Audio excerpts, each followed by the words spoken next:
I had read somewhere, some time ago, about the search for Luca. Luca is not a palooka, he's not an individual, it stands for the last universal common ancestor. The last universal common ancestor. And the idea is very simple. The reasoning goes like this. If you have one biological entity here and another one over there, they are completely different, but there is some commonality between them. That means that some generations ago, they had a common ancestor. That's the way genetics works. Now, all life on Earth, from single-celled bacteria to plants to animals to humans, are based on DNA.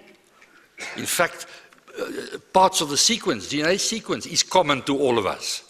That means that somewhere, however many generations back, there must have been a universal common ancestor. And that's known as Luca, the last universal common ancestor. Now, there are lots of scientists and universities and so on around the world looking for who is Luca, when did this happen, etc. That led me to Pierre Durant, our keynote for this afternoon. I went to visit him at his house to ask him would he be prepared to give this keynote. And that was very interesting.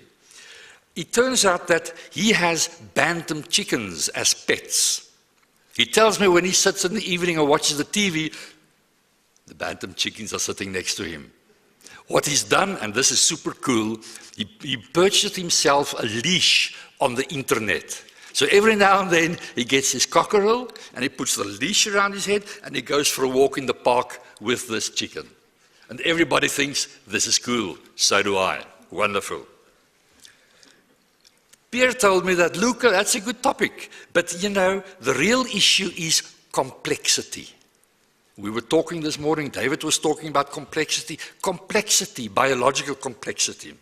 Now, complexity is a key issue in evolutionary biology, which is his field of expertise. Once upon a time, long, long ago, there were honeybees, all doing their own thing. And then, for a strange reason, they decided to start cooperating. And then they formed a colony. So what we have is individual honeybees, and now we have a colony. Now the colony is very much more complex than individual bees are. And classic system property, there are emergent properties at the level of the colony. And you cannot assign those or allocate those to individual bees. Wonderful. For example, bees, normal honeybees, division of labor. You get the drones, you get the worker bees, you get the queen bee. Fascinating systems concepts. Now, okay, so as I said, the characteristics of the colony cannot be explained in terms of the individual bees' emergent properties. And that's what he's going to be talking about this evening. The title is Evolutionary Transitions and the Search for Luca, by Dr. Pierre Durant. He's the head of the Evolution of Complexity Laboratory at WITS. Just to give you a little bit of background, he was awarded a BSc in zoology from WITS, then an MSc in pathology, is that right? At King's College in London. And then he did an MB-CHB, medicine, from WITS, as well as an M.Med. The guy's got degrees coming out of his ears. Then he was also a postdoc fellow at the University of Arizona, and he's a practicing pathologist in Johannesburg. He's the head of the Evolution of Complexity Lab. Pierre tells me that he is very much like the gentleman scientists of the 1700s and the 1800s. The research he does is purely driven by curiosity, no other commercial or other interests in it. He tells me he also did, whilst he was doing his medical degree, he was so bored, he took a BSc in drama at University of Pretoria. Now. This is what it looks like, and thank you very much, Pierre. Over to you. Good, thank you. Thank you so much, Art, for giving me a chance to come and speak to a different audience about some of the work that I do. It's always lovely to be able to speak to people who aren't in your field. it really gives one a sense that what you're doing has some broader appeal. So many scientists work on such extremely specific topics and can get stuck in their own details. So to get a chance to come and speak to a different kind of audience is both a pleasure and a privilege. So thank you very much for the invitation. Can you hear me there? This is fine, I think. So there are two things I'm going to tell you about. Firstly, I'm going to speak about transitions, and we get hung up about terms, especially as evolutionary biologists. Our terms become very precious to us.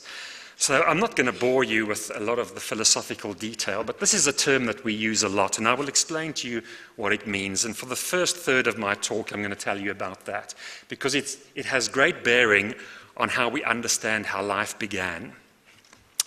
And the second part of my talk, I'm going to speak about transitions and about the origin of life and how we try to find this last universal common ancestor. If you're expecting me to tell you where she is or what she looks like, I'm afraid you're going to be disappointed, because nobody really knows. But we do have a good idea, and I hope that will generate enough excitement in you. It certainly generates excitement in myself and my colleagues. So what are evolutionary transitions? So really this concept and this idea really found traction in around 1995 when two brilliant scientists, one of whom is still alive, Jos Zathmary and John Maynard Smith, wrote this book, The Major Transitions in Evolution. And before that, this concept, and people had spoken about this, but they really concretized this idea. And subsequent to that, there have been many, many revisions of this. They wrote revisions, Jos Zathmary wrote revisions of it, and there have been many other scientists who have developed this concept. And they've come to speak about major evolutionary transitions. But the philosophers speak about major, minor ones, minor, major ones, minor, minor ones. It's really not important. The point is that what these are is that they refer to events that have opened new avenues for adaptive radiation and for less complex life to evolve more complex life. And this is one of the general themes that we see in the history of life on Earth. It started somewhat simple, and over time, there were these leaps in complexity, and that's really what these transitions try to address and try to understand. And for example, you get the evolution of photosynthesis, evolution of language, evolution of consciousness, multicellular life emerged from unicellular life, flowering plants. Once the first flowering plant evolved, there was this massive field and collection of niches in which different plants could evolve. And then, of course, the origin of life itself was one of these major transitions. And then a subset of that is what we call ETIs, evolutionary transitions in individuality. And this is a specific subset of that and refers to a specific type of ET. And this specific type of ET, as the slide there says, is where you have a group of individuals that could previously replicate independently, cooperating to form a new, more complex kind of individual. This is taken from Stuart West's definition, but there have been many, many scientists who spoke about this before him. And essentially what this means is that at the very beginning you had something like a gene. Well, genes are what we have as extant examples of what that first living molecule might have been like. So we start with genes. There were lots of things before that, as you'll see, but they no longer exist. So genes cooperated to form groups of genes, which we call genomes or chromosomes. And chromosomes, if you prefer the structural approach, it's a simple cell with one chromosome in it, like a bacterial cell. And 3 different types of bacterial cells cooperated to form a new kind of individual, which was a eukaryote cell. This process happened only once, as far as we can ascertain. And then eukaryote cells cooperated to form multicellular life, and this happened many times, as you'll see. And then multicellular life forms like the bees that I spoke about, and ants and termites, they cooperated to form new functional units, which are social insects, the eusocial insects, we speak about them. So these quantum leaps in complexity are different levels of complexity, if you like. There are theses and books written about what complexity is. We're not going to go into that. But just believe me when I say to you that intuitively, a human being is more complex than a lettuce. And a lettuce is slightly more complex than a bacterium. In some ways, not always. It gets very complex, the whole story. But we're interested here in which simple levels of selection, levels of evolution become more complex levels. So to give you a cartoonish image of how this happens is here are individuals at one level, these circles. For whatever reason, they start to clump together and they exist in a semi-structured group for whatever reason. And they become more specialized, so the circles are now different shapes, and they become more integrated and more structured in the way that they are, and their functional units, the individuals within this group now become functionally integrated and dependent upon each other, such that a new kind of individual exists that no longer can be reduced to its component parts. It can in some instances, but I'm speaking in very general terms over here. So for example, this you can say were single-celled organisms, and this is a new kind of multicellular organism. And what is key over here is that the offspring of this new kind of individual are of the same kind. So the new offspring are like this new level individual and no longer like its ancestral individual. These we call evolutionary transitions in individuality, and there are many workers in this field. I was very lucky to do my postdoctoral fellowship with one of the real pioneers who defined this field, which is Rick Michaud, and he's had a great impact on my own thinking. So how do we define ETIs? Well, a major evolutionary transition has been most broadly defined as a change in the way that heritable information is stored and then transmitted. If you think about that previous image, cartoonish image that I gave you. And there are two real components to this. One is that entities that were capable of independent replication before the transition can now only replicate as part of a new kind of unit after this transition. There is functional interdependence of the lower level units and contingent irreversibility. So this is one of the features of this ETI. A second feature is that there is a relative lack of within-group conflict such that the larger unit, the higher unit of selection, can be thought of as a fitness-maximizing individual in its own right. So really what I'm saying is that a new kind of individual has emerged from a lower-level individual.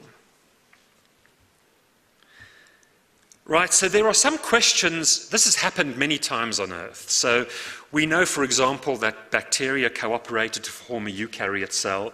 Eukaryote cells cooperated to form a multicellular form of life. And multicellular organisms, in some contexts, evolved to form social insects. And as biologists, we are interested in the general explanatory frameworks for all of these transitions. Obviously, they can be contextualized to one particular ETI, but there are some general questions that apply to all of these. And these come down to 6 real questions. What are the conditions that favor the formation of cooperative groups? So that very, very first step. What are the conditions that maintain the cooperation? To make this transition proceed, you need division of labor such that the components of the new kind of individual diverge into different functions such that at the end of that transition they can only all replicate as part of the whole. So what are the conditions that favor division of labor? What are the conditions that favor communication between the component parts? What are the the conditions that lead to negligible conflict within the groups, and what are the conditions that favor mutual dependence. So the premier example of an ETI is really the transition from unicellular life to multicellular life. And this has happened, we know now, at least 25, probably 30, possibly even more times. So all kinds of algae, for instance, the brown algae, the green algae, the red algae, they all evolved from a different ancestor, a different single-celled ancestor. The fungi, plants, animals, they all evolved from their own different single-celled ancestor. And within algae, for example, multicellular life evolved several times. So when we look at it and count it up, we count at least 25 to 30 times, whereas the origin of a eukaryote cell, which emerged from cooperating bacterial cells, as far as we know, occurred only once. So the model system we use to study this are known as the volvocene green algae, and you can see why. Within this monophyletic clade, you have a unicellular ancestor, or this is a proxy for the now extinct unicellular ancestor, Chlamydomonas reinhardtii. And then you have all the way up to, within the single clade, a multicellular form of life that we know emerged at some point from a single-celled ancestor that looked like this organism. What's great about this is that we have all these forms in between that we can use as a guide for thinking about how multicellular life evolved. So this helps us think about all these different stages from the transition of unicellularity to multicellular life. Like, for example, this organism over here, Tetrabena socialis, I'm very proud to say that one of my PhD students who's finishing this year decoded the genome of this four-celled organism, the simplest organism, multicellular form of life that we know that exists on Earth today. We decoded over here, which is a tremendous boost for some of our scientists over here. And he published that this year. And we have all of these so-called transitional forms. So here's a close-up of the two points in the spectrum, if you like. Chlamydomonas reinhardtii, a single-celled alga, and this beautiful multicellular organism known as Volvox carteri, which has two cell types. There has been division of labor. You have these somatic cells, which are these slightly green dots, and these reproductive cells, which burst out the mother colony and as she reproduces herself. So this is really what ETIs are about, and I'm going to go on to the origin of life now. But what I wanted to give you a sense is of, this is one of the frameworks, one of the evolutionary biology frameworks that we try to adopt, or we do adopt, when we try to understand how and why life evolved. Because the origin of life, we know, was an evolutionary transition, and probably a specific kind, and that is of the ETI type. But just some idea, some clues as to why multicellular life evolved. Here's the single-celled ancestor, and you can see it swimming around happily as a single cell. And what made them come together? Well, they were exposed to a monster like this, a predator that ate single-celled organisms, and you can see it there in its gut. But what it can do is that if they group together, it doesn't have a big enough mouth to swallow groups. So they clump together, and this predator can't swallow them. So long as they stay together, they're okay.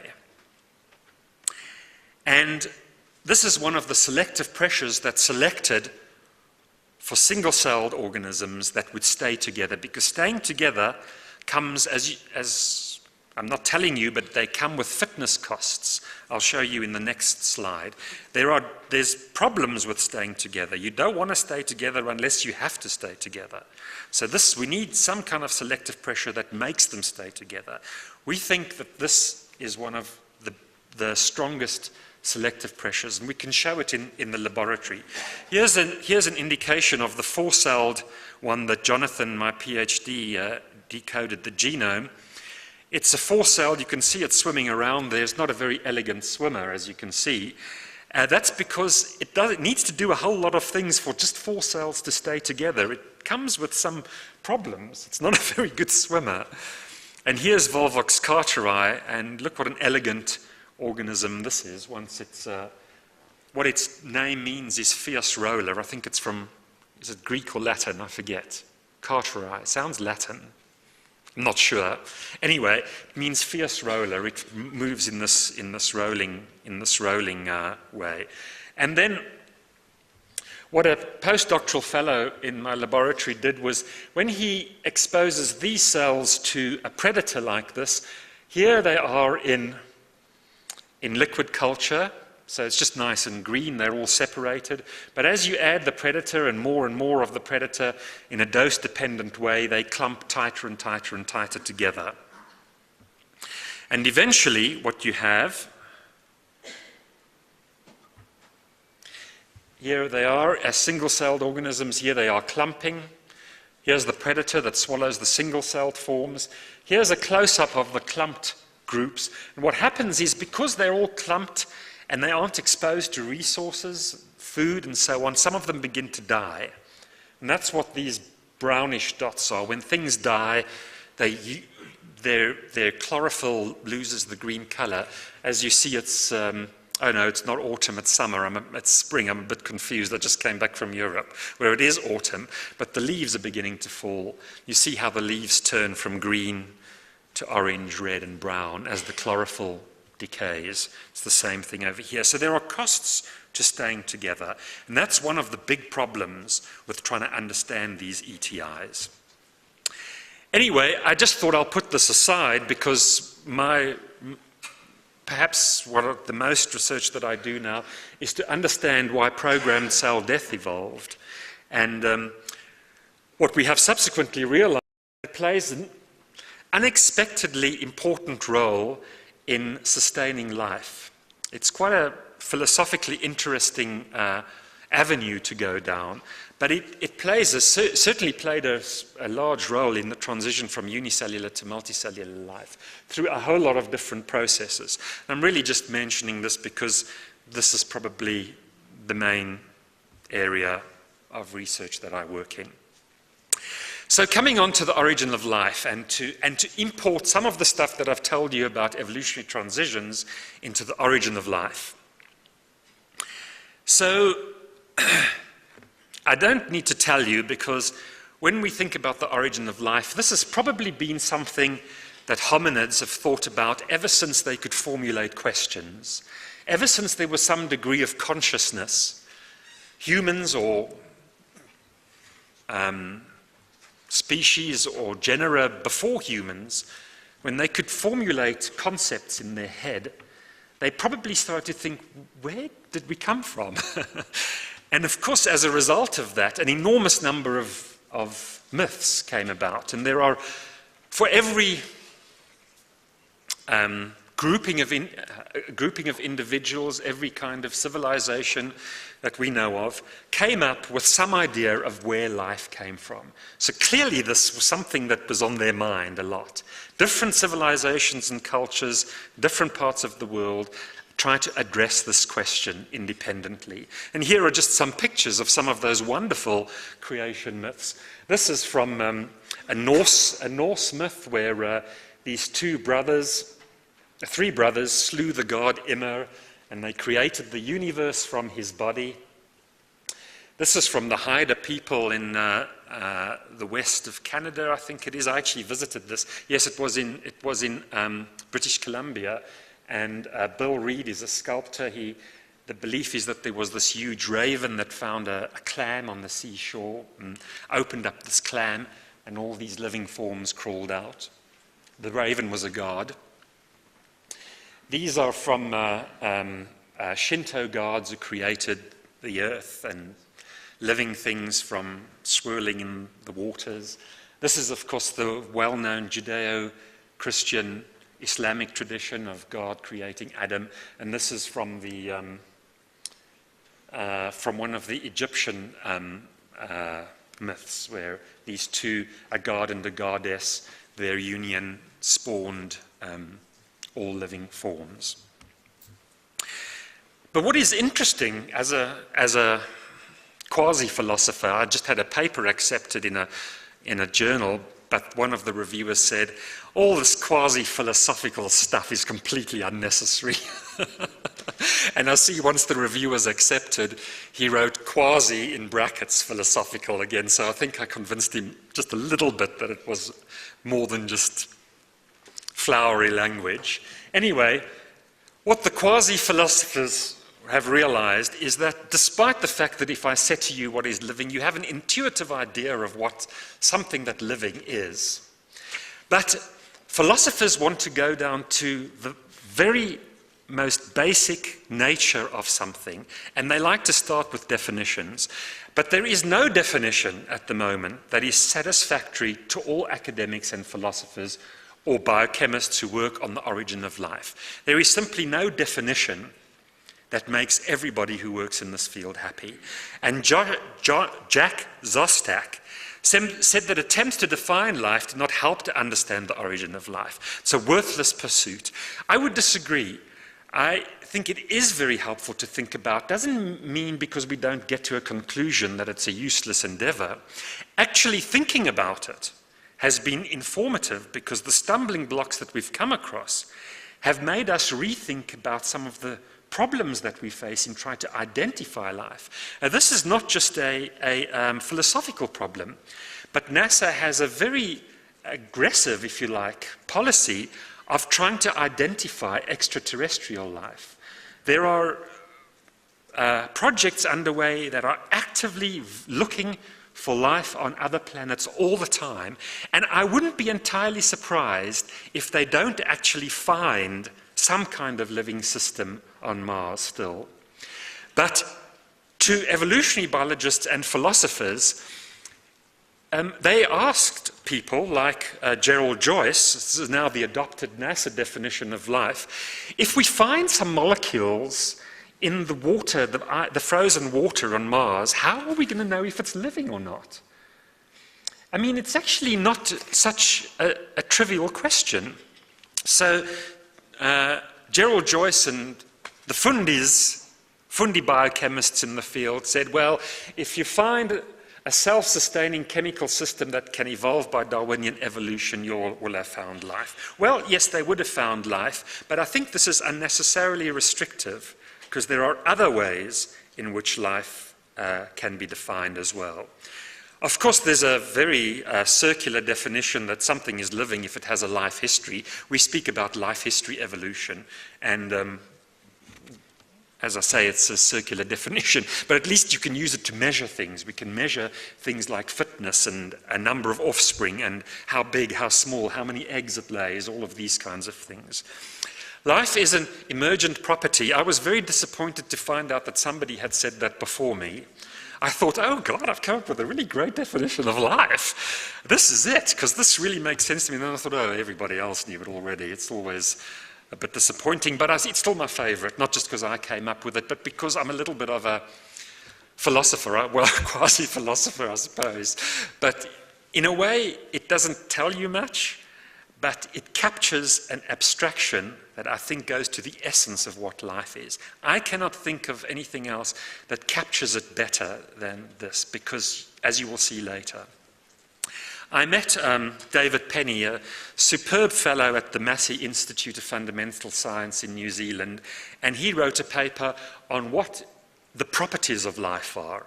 And he said it's so difficult to define, let's rather speak about the properties of life. And he listed all of these properties of life that I think, at least with this, everybody agrees with that. If it's got all of these properties, it's living. What is tricky about defining life is that if you want to define life, you need to go back to that point where we say, okay, this is not living, and now this is living. And look at that boundary and see what is different on the one side of the boundary compared to the other side of the boundary. So how do we pinpoint this abiotic-biotic divide? And that's where we should find our definition. Right. We'll see that that's not so easy. And I'll show you the molecular data as to why that's not so easy.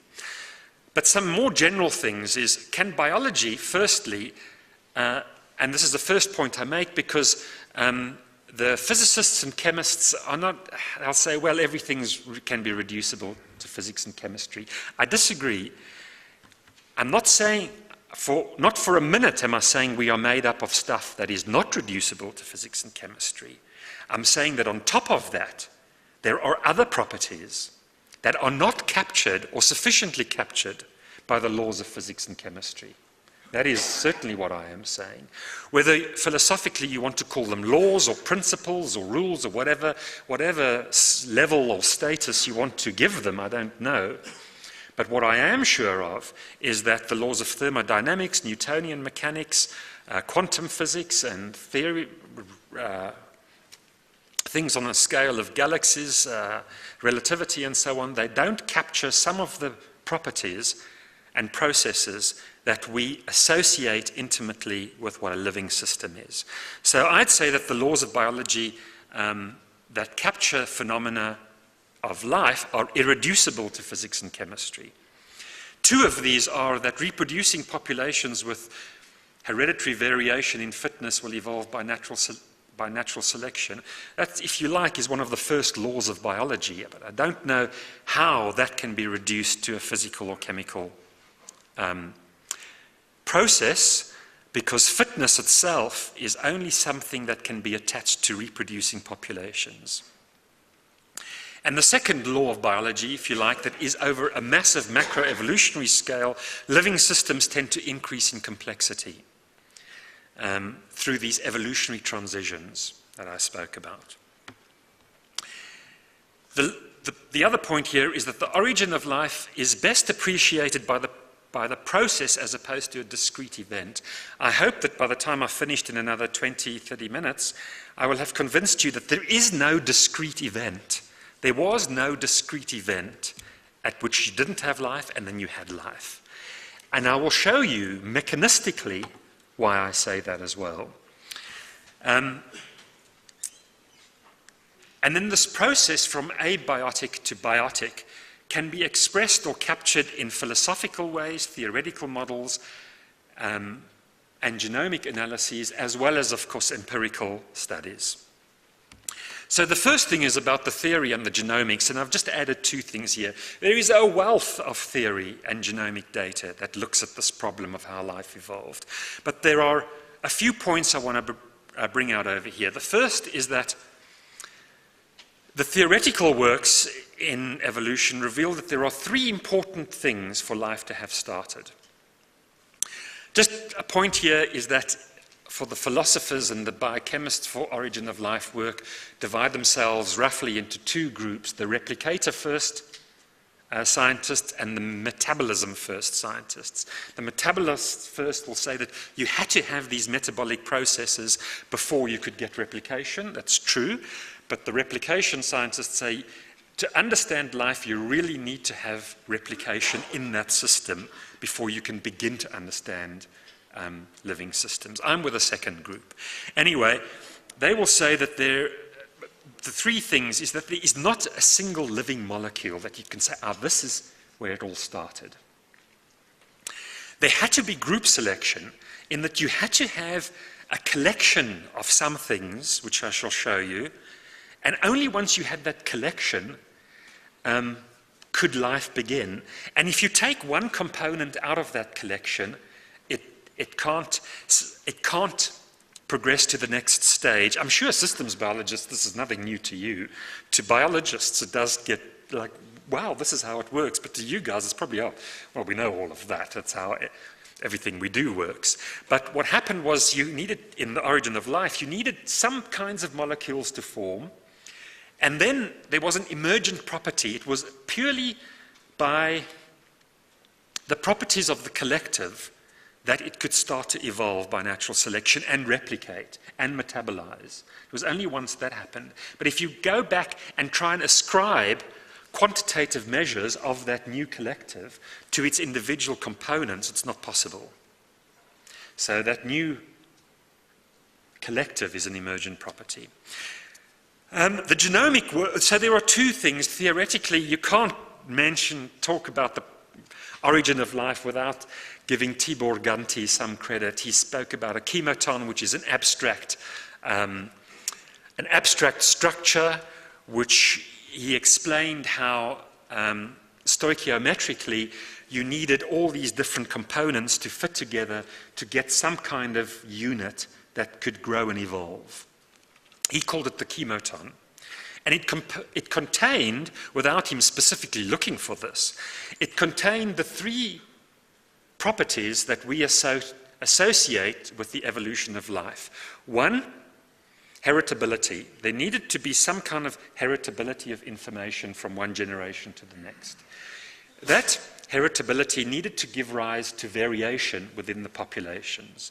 And that variation needed to have variance in fitness. Once you have heritable variation in fitness in a population, you can get evolution.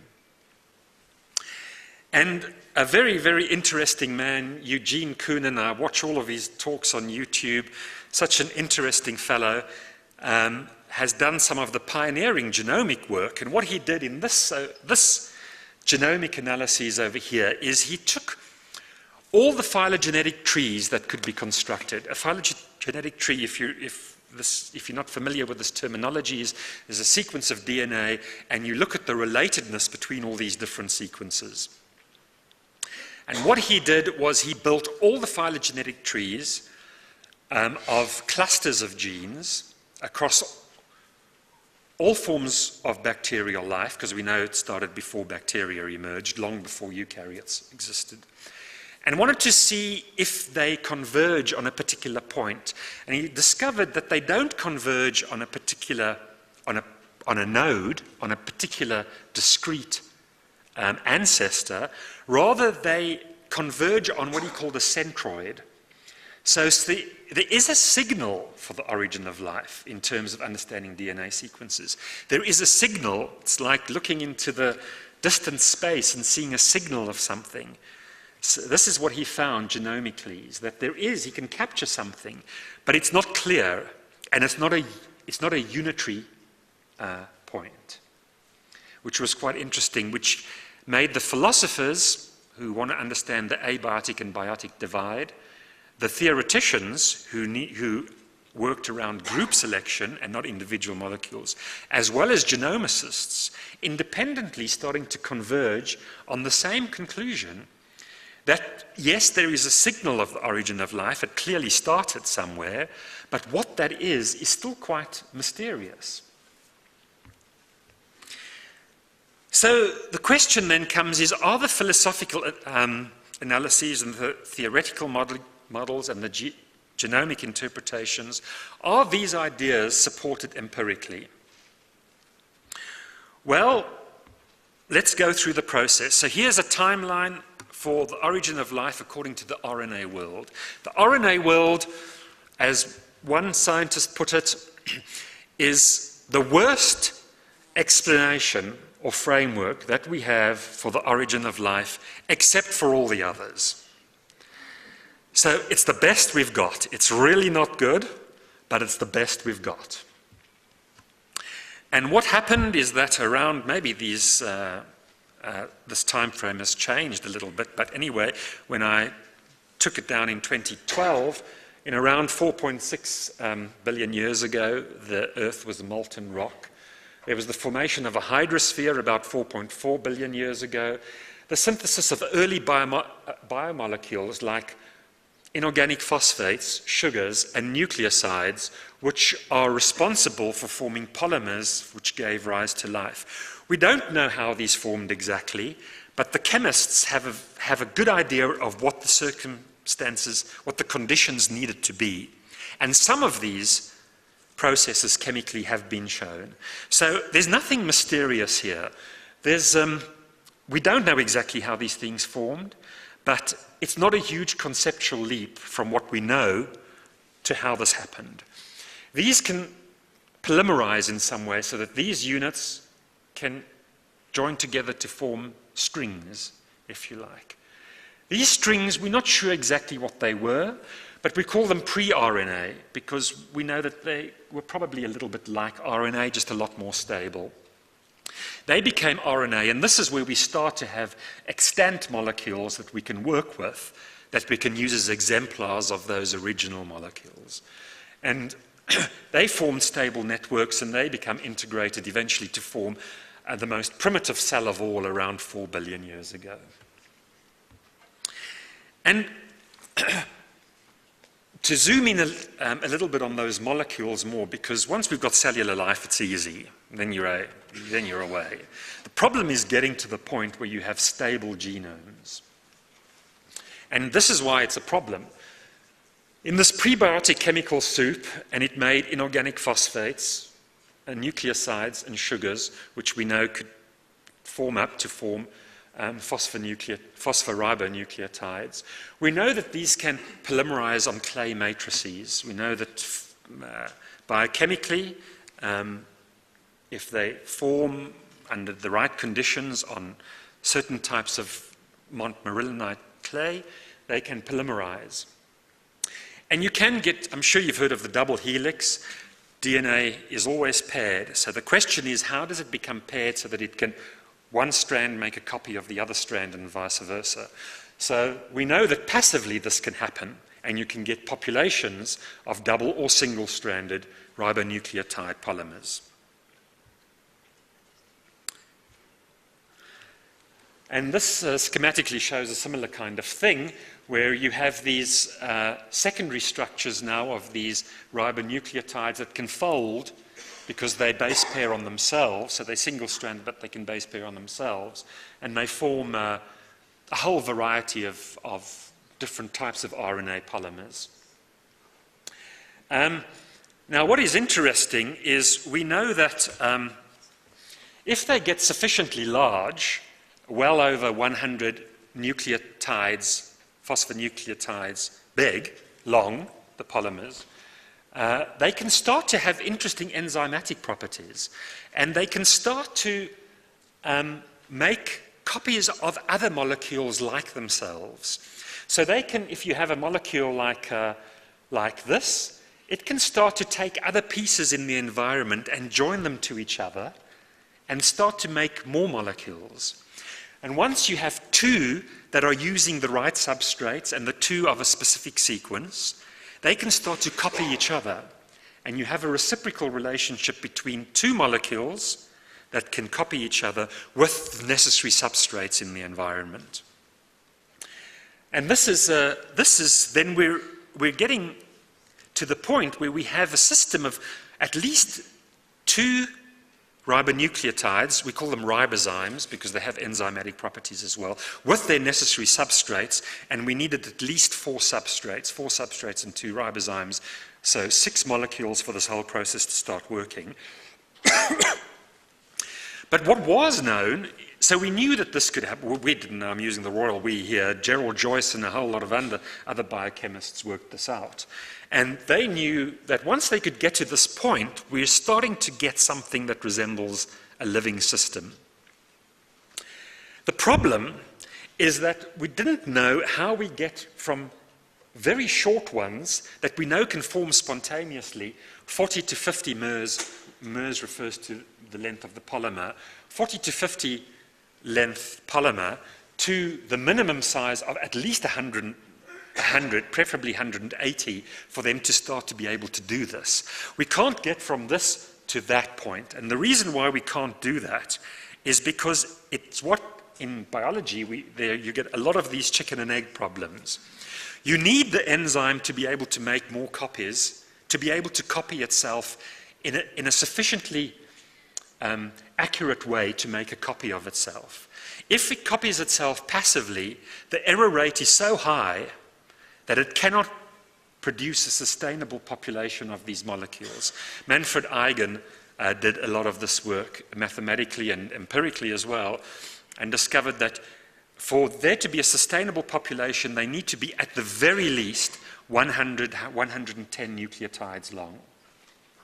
The problem is the enzymatic condition, property that you need to get that big is only inherent in something that is that big. So how did it all start then? Well, the question is, how do you go from these small 50 nucleotide polymers to a minimal polymerase that is at least 9,500 nucleotides long for this process to start. It's a chicken and egg problem. So what one of my PhD students said, well, what she'll do is, she tries a proof of concept. She takes this biggest molecule that they existed. They called it the molecule of life at the time. I think it's somewhat presumptuous, but anyway. How can we get there?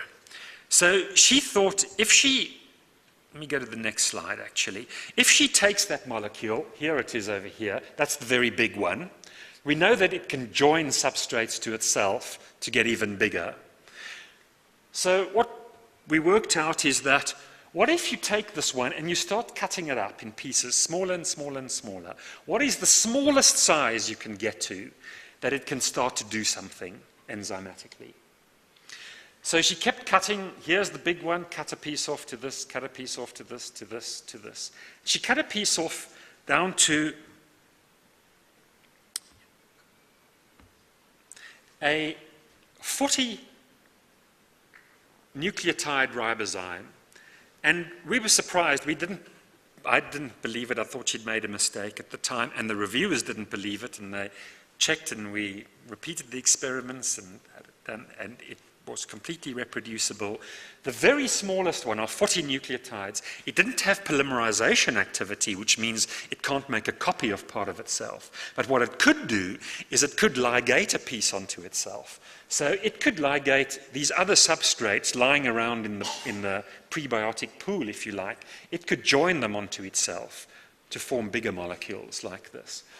The slightly bigger one, some of them could join substrates to themselves, but not all. That's why these two crosses are there. And the very big ones could join them very well onto themselves, but only a very select number of substrates. So what was interesting is that she observed this trade-off, if you like. The very small ones were functionally quite plastic. They could attach a lot of different kinds of substrates to themselves, but not at a very good rate. They weren't very efficient at doing that. The very big ones could attach the right kind of substrate to itself, but the repertoire of substrates it could use was much more limited. So smaller, more plastic, bigger, less plastic. Bigger is good because it's more stable. Smaller, it's more vulnerable to chemical hydrolysis, but it's more functionally plastic. So using this, we speak about functional trade-offs in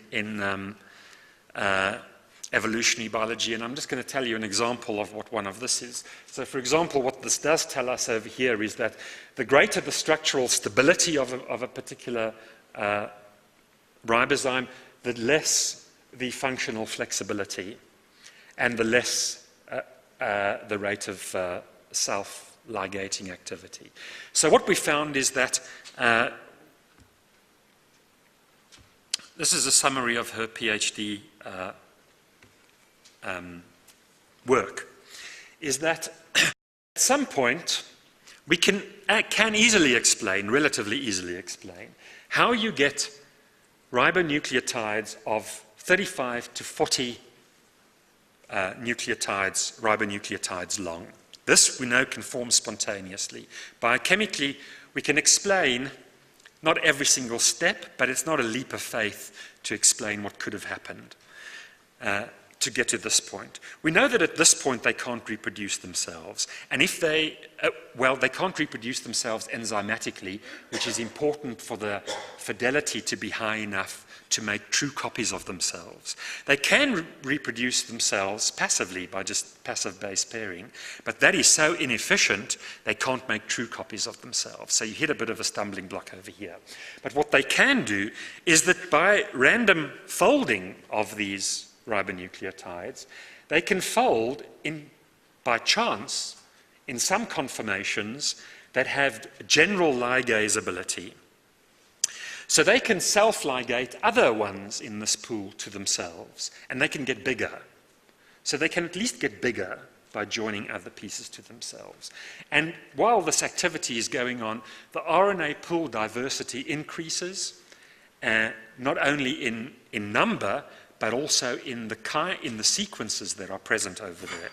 Once that happens, you get more chance events where you have ligase activity, and they can join more substrates to themselves to get greater and greater. And this process can be repeated until, by a chance event of all the billions of RNA molecules that you have, you can get an RNA molecule that not only has ligase but has polymerase activity. Polymerase activity means it can form polymers of something like itself. And once you have that, you can start to make copies of pieces of yourself. And if you have two of these, you can have what I showed you a couple of slides ago, where you get this reciprocal copying of two molecules. So the two molecules with a pool of substrates can copy themselves, and you have a system of at least a few molecules where you have, as a group, as a collective, this group of molecules has the properties that we associate with life.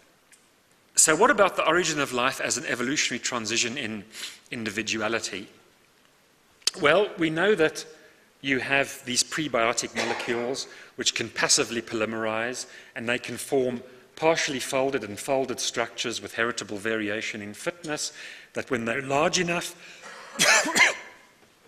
they can start to reproduce themselves. That's what the star means, but they can also start to reproduce others. And when you have a critical mass, a critical number of diversity of these molecules, you have groups that can form. The groups can compete with each other, such that the groups that become more functionally integrated with more altruistic kind of properties that benefit group replication, which we spoke about in the ETIs, you can start to get collections of integrated ribozymes that have the properties that we associate with life. To say exactly where life started along this continuum is impossible, I think. So really, the bottom line of the story is that when we're looking for Luca, we speak about the tree of life. If these are all the leaves and the branches at the end of the tree of life, as they converge, as Ad said, you have two organisms and they converge on a common ancestor. As they keep converging on a common ancestor, eventually we expected to find Luca here somewhere. But the truth of the matter is that there's not one Luca, there are many Lucas. And it's not so much a tree of life as a forest of life at the beginning. There was all this exchange between ribozymes and substrates and different groups of ribozymes that to pinpoint Luca there is not possible.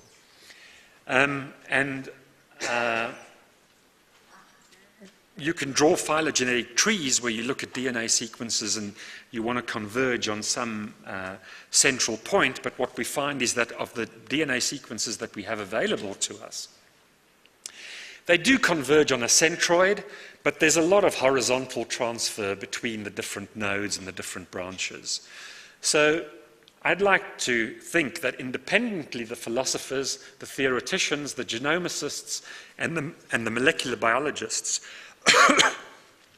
have discovered that there are many Lucas. It's not an individual source, but that this makes the story even more interesting. And this is really how I would say the best, very broad framework we have for trying to explain how life began. And with that, there are just a lot of people in my research group that I need to thank, and the institutions that give me money. Thanks again.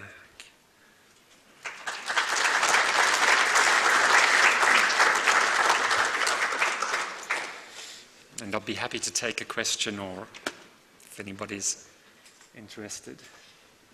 Thank you very much, Pierre, for a fascinating journey through this forest of ideas, of course.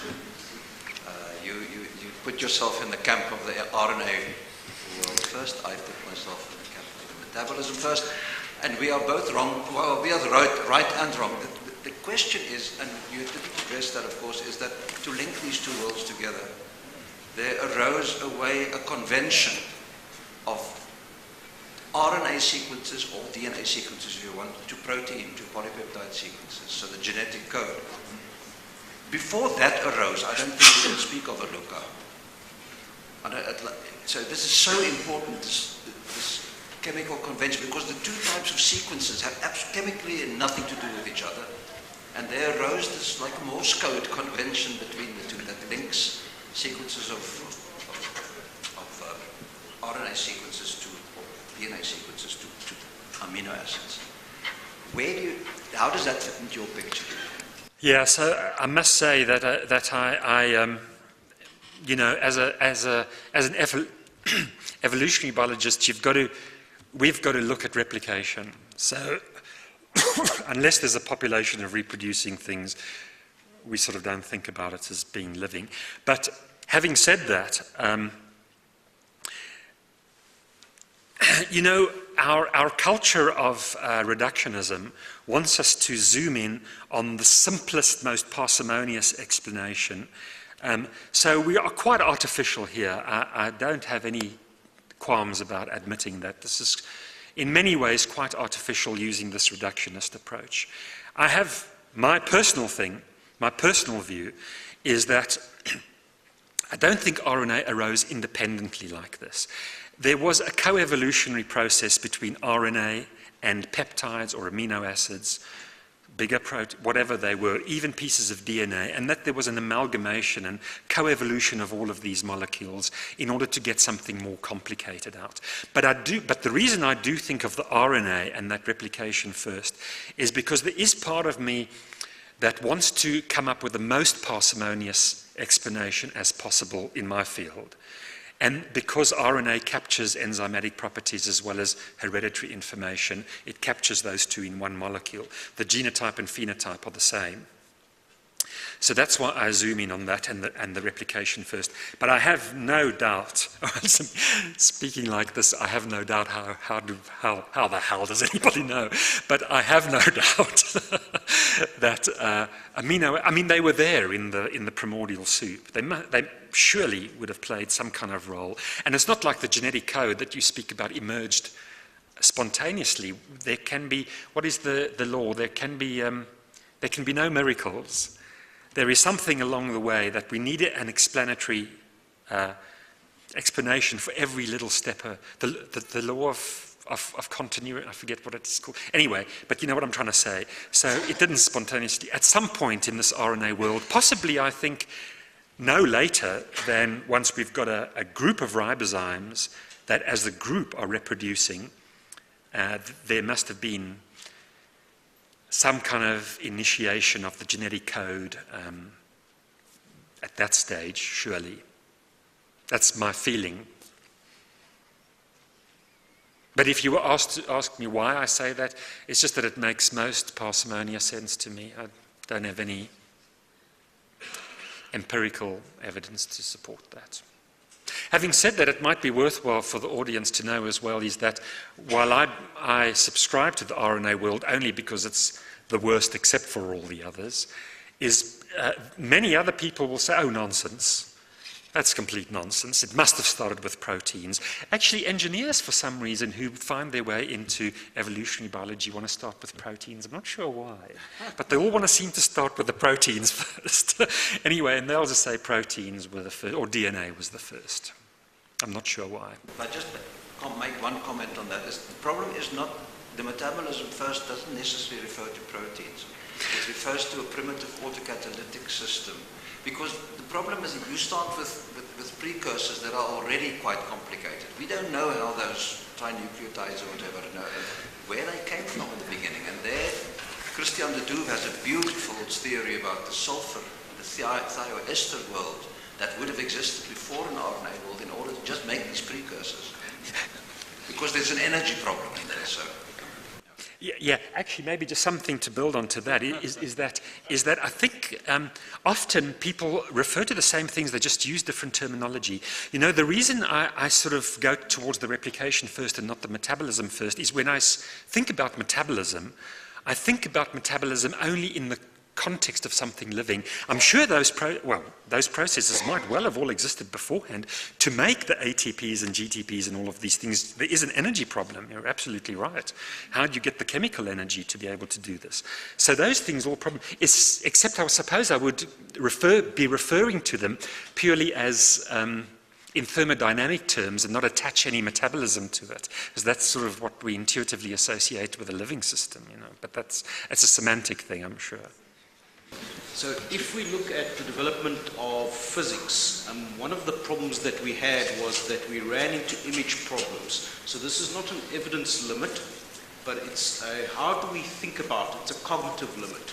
So we can become trapped in paradigms or image problems. So Miller's got some great work on this, and he traces Bohr's discussion of the development of the concept of atom, etc., and how they got stuck because they had this problem of the image. So the language that we're using to talk about the biology and the paradigms that we're using could be constraining our efforts to move forward. And so are there any efforts to look into the language and the images that we are using to describe this? Sorry, I'd put me under pressure for a question, so that's the best one I could come up with. No, it's a very good question. It's a very, very good question. There is no doubt in my mind that we are constrained by our language.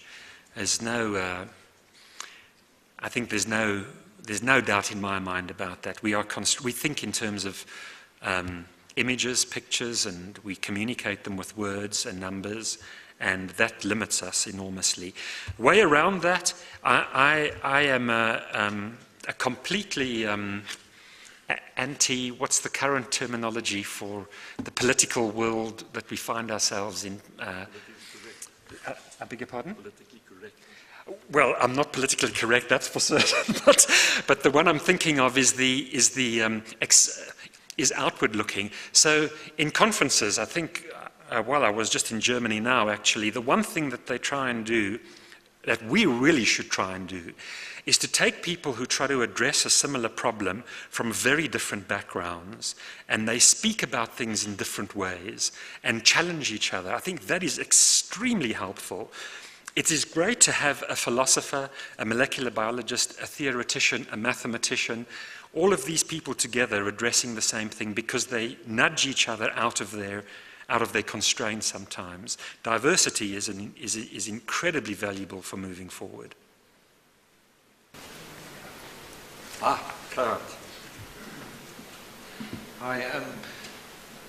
Normally when you think of process, in this sense, an evolutionary process, there's this concepts already of inheritance and variability in inheritance and with the changing environment. However, all these things that you explained, that process happened before there was these mechanisms. So I was wondering, how much did the environment and the changing environment drive that thing? Was it all just purely random processes that happened by luck? By luck, or I don't know. Light. No, luck, randomly. Life. Well, we are constrained by the physical and chemical world, so whatever processes were happening, they were happening according to the laws of nature, the laws of physics and chemistry, and. But I mean, how important was that? Oh, crucial. And what was crucial. it, for example? You know? Crucial. What's the environment need to change to force that? There were. So I'm not a geophysicist by any. I really don't. I've not looked at the literature on the geology and the geophysics and geochemistry at the time. I'm taking their word when they tell me they can form this molecule. But no doubt that played a massive way. Part of the problem with the Stanley, is it Miller and Urey experiments, they managed to form these amino acids and I think some very primitive nucleosides. so on. But the criticism was that the conditions that they used were nothing like they were on the primitive Earth, on that hydrosphere. So there's no doubt that the physical properties of the Earth at the time were extremely limiting as to what could have happened. I think unless it was lucky enough, but the universe is a big place, unless one was lucky enough for all of these things to happen in the right environment, nothing would have happened.